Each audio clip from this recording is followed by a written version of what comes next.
વિદ્યાર્થી મિત્રો, આજે આપણે ઓઝોનના રાસાયણિક ગુણધર્મો અને ઉપયોગો વિશે સમજીશું.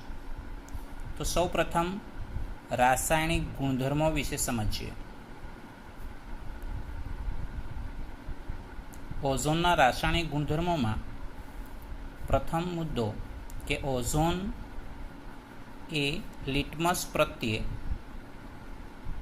તટસ્થ છે.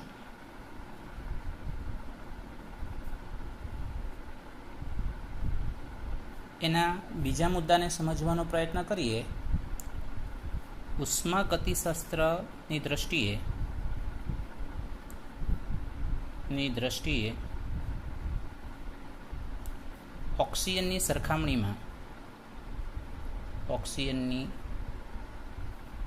સરખામણીમાં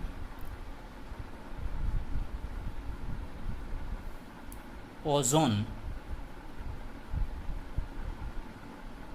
અસ્થાયી છે.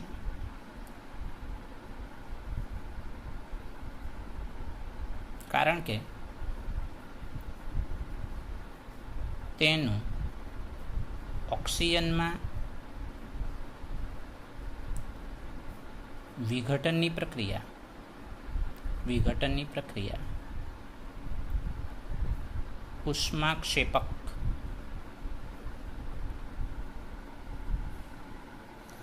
એટલે આપણને ખ્યાલ છે એન્થાલ્પીમાં થતા ફેરફારનું મૂલ્ય ઋણ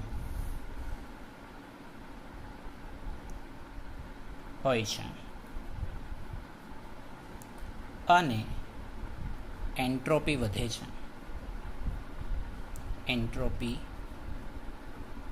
છે. એટલે કે એન્ટ્રોપીમાં થતા ફેરફારનું મૂલ્ય ધન હોય છે. આ બે અસરો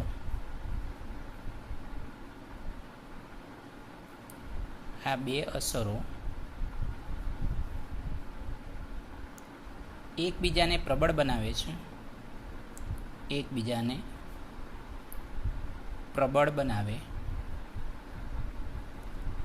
જેથી ઓક્સિજનમાં વિઘટનની જે પ્રક્રિયા છે ત્યાં મુક્ત ઉર્જામાં થતા ફેરફારનું મૂલ્ય ઋણ મળે.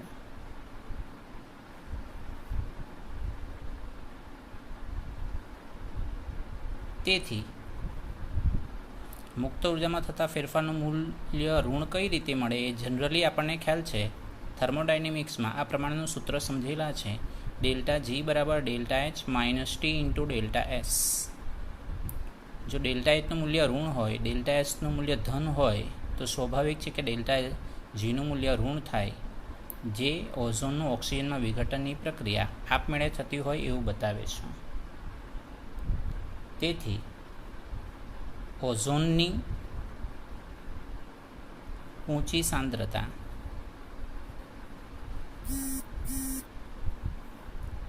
ભયંકર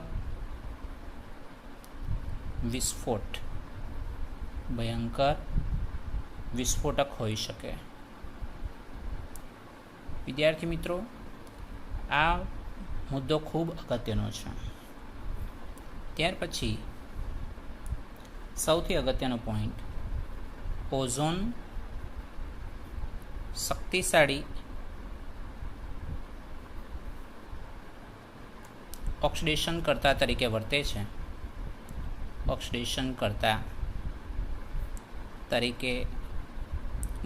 છે. કારણ કે તે બહુ સરળતાથી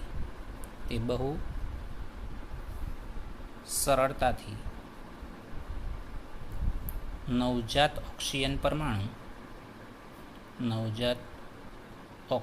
પરમાણુ મુક્ત કરે છે. એના માટેનું સમીકરણને સમજીએ. ઓઝોન ઓક્સિજન વાયુ પ્લસ નવજાત ઓક્સિજન પરમાણુ. તો આ સમીકરણ એવું સૂચન કરે કે ઓઝોન ઓક્સિજન પરમાણુ જો ગુમાવતો હોય એટલે એને રિડક્શન થયેલું છે, એટલે જેનું રિડક્શન થાય તેને ઓક્સિડેશન કર્તા તરીકે ઓળખાવી શકાય. તો તેના માટેના એટલે કે ઓઝોન શક્તિશાળી ઓક્સિડેશન કર્તા તરીકે વર્તે છે એના માટેના ઉદાહરણની જો સ્પષ્ટતા કરીએ તો ઓઝોન એ લેડ સલ્ફાઇડનું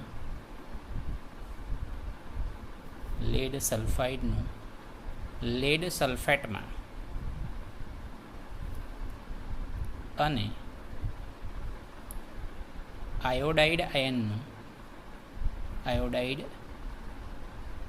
આયનનું આયોડીનમાં ઓક્સિડેશન કરે છે.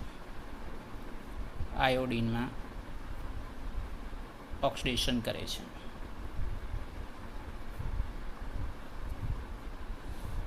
તો સમીકરણને સમજવાનો પ્રયત્ન કરીએ. લેડ સલ્ફાઇડની ઓઝોન સાથે જો પ્રક્રિયા થાય તો લેડ સલ્ફાઇડનું ઓક્સિડેશન લેડ સલ્ફેટમાં થાય,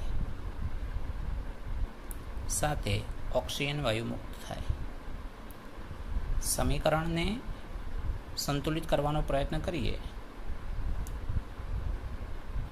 તો આટલે 4 મોલ ઓક્સિજન લખીએ તો 4 તાલી 12 અને આટલે 4 ઓક્સિજન પરમાણુ છે જ, ટોટલ 12 ઓક્સિજનના પરમાણુ થવા જોઈએ, તો આટલે 4 મોલ લખાય. કહેવાનો મતલબ લેડ સલ્ફાઇડમાં સલ્ફરનો ઓક્સિડેશનાંક -2 છે, જ્યારે સલ્ફેટમાં +6 છે. એટલે લેડ સલ્ફાઇડમાં ઓક્સિડેશન થયું છે કોને કારણે? ઓઝોનને કારણે. એટલે ઓઝોન એ લેડ સલ્ફેટમાં જો ઓક્સિડેશન કરતો હોય તો એ પોતે ઓક્સિડેશન કરતા તરીકે ઓળખાવી શકાય. મિત્રો, એવું જ ઉદાહરણ આયોડાઇડ આયનનું છે. 2I- plus H2O liquid plus ozone gives hydroxide ion plus iodine solid plus O2 gas. તો અહીંયા પણ મિત્રો જુઓ, આયોડાઇડ આયનમાં આયોડીનનો ઓક્સિડેશનાંક -1 છે, એટલે 0 છે. ઓક્સિડેશન અંકમાં વધારો થાય છે, તેનું ઓક્સિડેશન થયેલું છે. એટલે એ ઓક્સિડેશન કોણ કરે છે? ઓઝોન કરે છે. આમ ઓઝોન એ એક શક્તિશાળી ઓક્સિડેશન કર્તા તરીકે વર્તે છે. એના બીજા મુદ્દાને સમજવાનો પ્રયત્ન કરીએ. જ્યારે ઓઝોન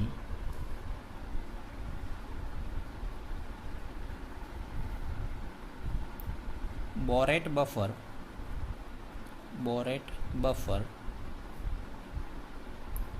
કે જેની pHનું મૂલ્ય 9.2 છે દ્વારા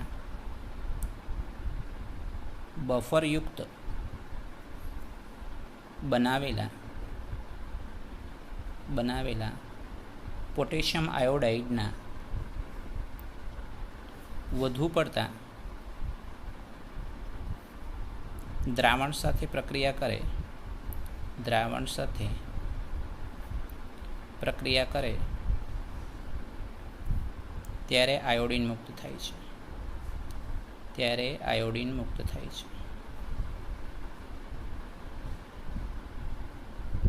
જેનું સોડિયમ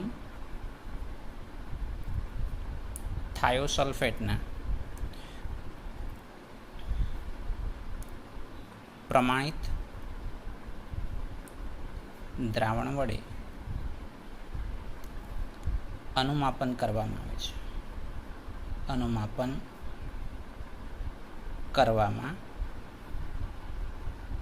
અનુમાપન કરવામાં આવે છે. આ ઓઝોનના માપન માટેની જથ્થાત્મક પદ્ધતિ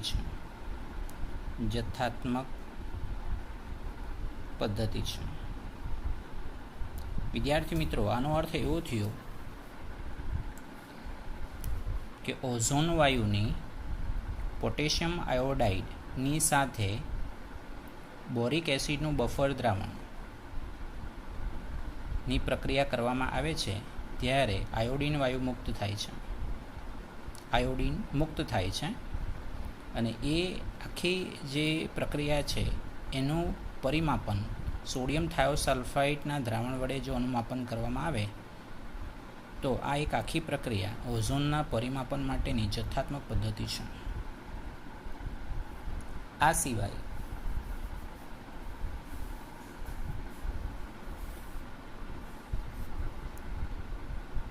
સુપરસોનિક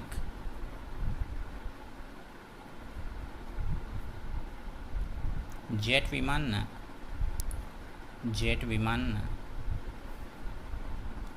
એક્ઝોસ્ટ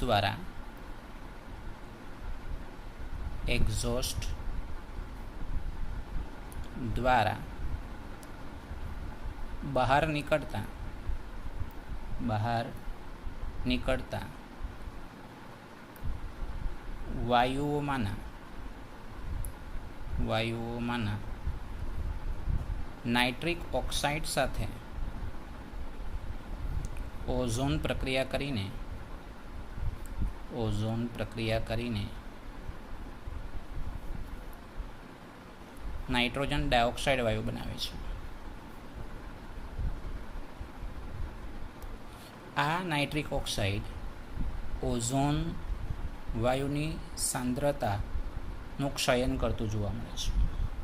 તો એ સમીકરણને સમજવાનો પ્રયત્ન કરીએ. નાઇટ્રિક ઓક્સાઇડ વત્તા ઓઝોન નાઇટ્રોજન ડાયોક્સાઇડ સાથે ઓક્સિજન વાયુ મળે છે. આ ઉપરાંત વિદ્યાર્થી મિત્રો ભેજયુક્ત સલ્ફર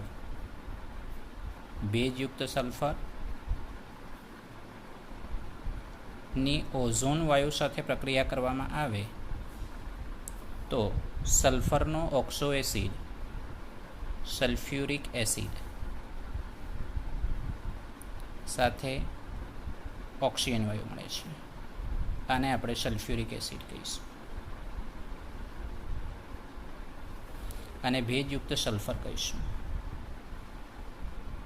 એ જ પ્રમાણે 2 મોલ ફોસ્ફરસ એટલે કે ભેજયુક્ત ફોસ્ફરસની પ્રક્રિયા ઓઝોન સાથે કરવામાં આવે તો ફોસ્ફરસનો ઓક્સો એસિડ એટલે કે ફોસ્ફોરિક એસિડ સાથે ઓક્સિજન વાયુ મળે છે. અને ફોસ્ફોરિક એસિડ કહીશું. તો વિદ્યાર્થી મિત્રો આ રહ્યા ઓઝોનના રાસાયણિક ગુણધર્મો. હવે એના ઉપયોગોને સમજવાનો પ્રયત્ન કરીએ.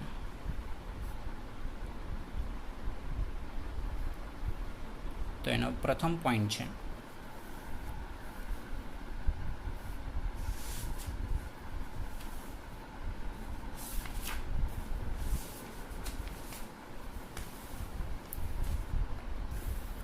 ઓઝોન એ જીવાણુનાશક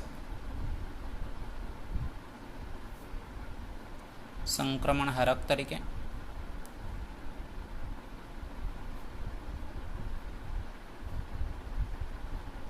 અને પાણીને જીવાણુ મુક્ત કરવામાં વપરાય છે.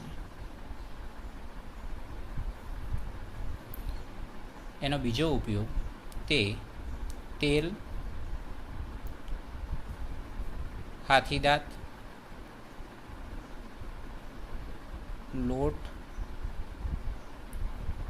સ્ટાર્ચ વગેરેની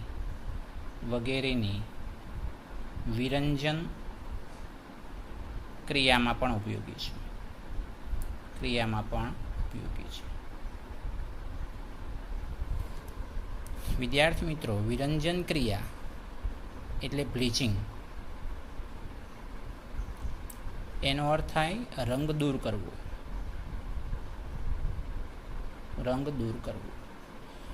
એનો મતલબ કે ઓઝોન એ બ્લીચિંગ એજન્ટ તરીકે વર્તે છે. બ્લીચિંગ એજન્ટ તરીકે વર્તે છે. આ બધી વસ્તુઓનો રંગ દૂર કરવા માટે એટલે કે રંગ દૂર કરવા માટે બ્લીચિંગ એજન્ટ તરીકે ઓઝોન વાયુનો ઉપયોગ થાય છે. ઓઝોન વાયુનો અન્ય ઉપયોગ તે પોટેશિયમ પરમેંગેનેટના ઉત્પાદનમાં ઓક્સિડેશન કરતા તરીકે વર્તે છે. આ ઉપરાંત અસંતૃપ્ત કાર્બનિક સંયોજનોમાં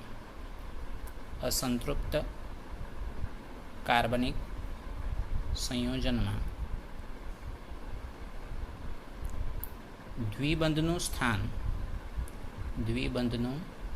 સ્થાન નક્કી કરવા માટે તે ઉપયોગી છે.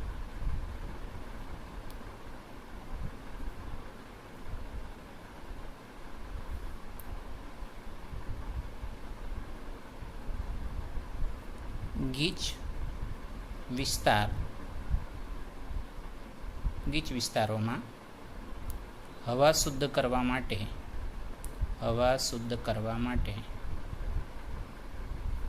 તે ઉપયોગી છે.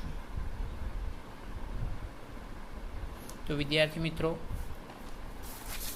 આ ઓઝોનના ઉપયોગો છે. Thank you.